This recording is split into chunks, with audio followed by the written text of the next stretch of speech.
নমস্কাৰ, মোৰ নাম কাবেৰী দেৱী লফং। মই আছাম ফিজিকেল একাডেমীত এজনী শিক্ষক হয়। মই ৰিটাৰ্ণৰ কাৰণে আমাৰ এক্সপিৰিয়েঞ্চবিলাকক পঢ়াওঁ। যিকোনো গভৰ্ণমেণ্ট জব হওক, ইণ্ডিয়ান আৰ্মি হওক, SSC GT হওক, আছাম পুলিচ হওক, সকলোৰ কাৰণে ইয়াতে আপুনি ৰিটাৰ্ণৰ কাৰণে আহিব পাৰে। লগতে আমাৰ ইয়াতে আছাম ফিজিকেল একাডেমীত আমি ৰিটাৰ্ণৰ লগতে ফিজিকেল ট্ৰেইনিং দিওঁ, যাৰ কাৰণে আমাৰ x army professional CL Rabha sir আছে, যোনে বহুত ডেডিকেটেড টিচাৰ হয়, যোনে এক্স আৰ্মি হয় আৰু বহুত ৰাতিপুৱাৰ পৰা কষ্ট কৰি বহুত ভালকৈ আমাৰ ফিজিকেল ট্ৰেইনিং দিয়ে আৰু মই ৰিটাৰ্ণৰ ট্ৰেইনিং দিওঁ। আৰু সেই সফলতাৰ পূৰ্বে আমাৰ কষ্টৰ যোনখিনি ফলাফল দেখা গৈছে যে আমাৰ 8জন আজি অগ্নিবীৰত ছিলেক্ট হৈ আহিছে। 8জন কেণ্ডিডেট আমাৰ ইয়াৰ পৰা ফলাফল হৈছে, যোনটো এটা আমাৰ কাৰণে বহুতেই সুখবৰ।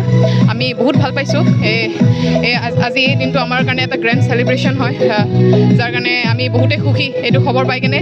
যেতিয়া আমাৰ তাতে এজন ষ্টুডেণ্টৰ মেছেজ আহে যে মেম ছিলেক্ট হৈ গ'লোঁ, ৰিজাল্ট আহিল, ছিলেক্ট হৈ গ'লোঁ, ক্লিয়াৰ হৈ গ'ল, ছাকচেছ হৈ গ'লোঁ, তে আমাৰ বহুত ভাল লাগে, মনটো বহুত ভাল লাগে। সেয়ে সিমানেই ক'ম আজি। Thank U.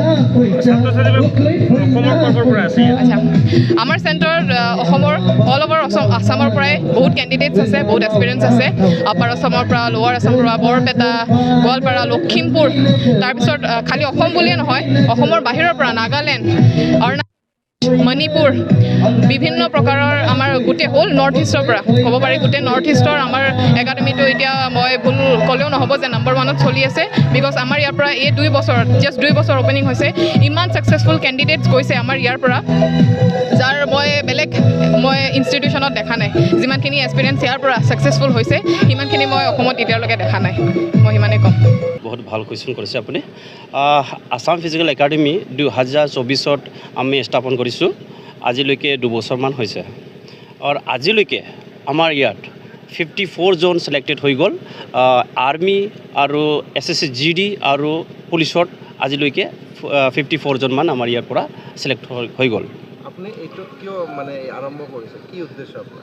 উদ্দেশ্যটো এইটোৱেই হ'ল, যেতিয়া আমি ৰিটায়াৰ হৈ ইয়াত আহিছোঁ, গাঁৱত আহিলোঁ, তাৰপিছত আমি দেখিলোঁ বহুত ল'ৰাবিলাক ইচ্ছা আছে আৰ্মি পুলিচত যাবৰ কাৰণে, কিন্তু সিহঁতক লিড কৰা মানুহ নাই। ইয়াৰ কাৰণে আমি চালোঁ আৰু 2 বছৰমান, তাৰপিছত মই চিন্তা কৰিলোঁ সিহঁতৰ কাৰণে এটা লিড ল'বৰ কাৰণে এটা আমি একাডেমি খুলিব লাগিব বুলি আমি এইটো সিদ্ধান্ত লৈছোঁ। আৰু ল'ৰা ছোৱালী দুটাই পাইছে? হয়, ল'ৰা ছোৱালী দুটাই ইয়াত আহিব পাৰে আৰু ইয়াত শিকাই আছোঁ মই, ল'ৰাও আৰু ছোৱালীও আছে মোৰ ইয়াত। কিমান আছে?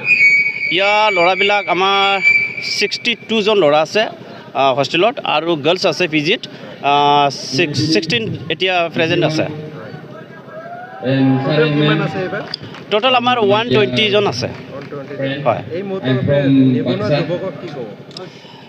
মই এইটোৱে ক'ব বিচাৰোঁ যে আজিকালি ল'ৰা ছোৱালীবিলাক এনে টাইম পাছ নকৰাকৈ নিজৰ যিটো সপোন আছে, এইটো যিটো আপুনি সপোনটো পূৰা কৰিব লাগে, তেনেহ'লে আপোনালোকে এনে টাইম পাছ কৰি লাভ নাই। আপোনালোকে ইয়াত আছাম ফিজিকেল একাডেমি আমাৰ আমলাইগুৰিত আছে। যিটো আপোনাৰ নিজৰ সপোনটো যিটো পূৰা কৰিব বিচাৰে, তেনেহ'লে আমাৰ একাডেমিত আহক। আপোনালোকৰ কাৰণে মই আছোঁ, ফিজিকেলি মই ট্ৰেইন কৰিম, আৰু আমাৰ ইয়াত ৰিটেনলিৰ কাৰণে মেম আছে আৰু টিচাৰ আছে, গোটেই ফৌজত যাবৰ কাৰণে গোটেই ব্যৱস্থা ইয়াত আছে। আপুনি আগতে কি কৰিছে? মই আগতে আৰ্মিত আছিলোঁ, 17 বছৰ চাকৰি কৰি মই ৰিটায়াৰ আহিছোঁ। এইবাৰ কিমানজন পালে? এইবাৰ ৰিচেণ্টলি আমাৰ 8জন অগ্নিবীৰ ইণ্ডিয়ান আৰ্মিত ছিলেক্ট হৈ গ'ল। হয়, এইটো আমাৰ চিৰাং ডিষ্ট্ৰিক্টত আছে, আৰু কোকৰাঝাৰো আছে, আৰু ওদালগুৰি আছে, আৰু এজন শোণিতপুৰ ডিষ্ট্ৰিক্টত আছে।